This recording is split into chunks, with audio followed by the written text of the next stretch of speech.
How to unclog a sprinkler system.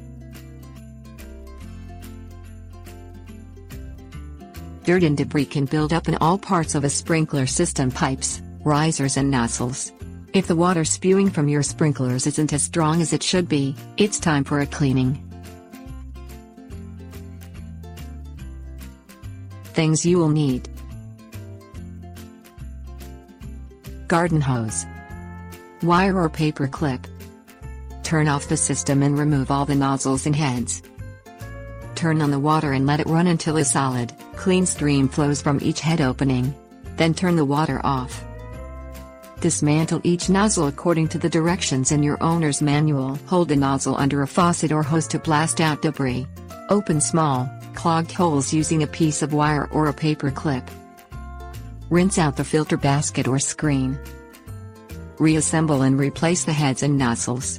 Then turn on the water. If the system still seems sluggish and your indoor water pressure is normal, the problem could be a leak in the line. See how to repair a leaking irrigation system. Tips: warnings. To dismantle some nozzles, you'll need a screwdriver or a special key that came with your system. Other types you can take apart by hand.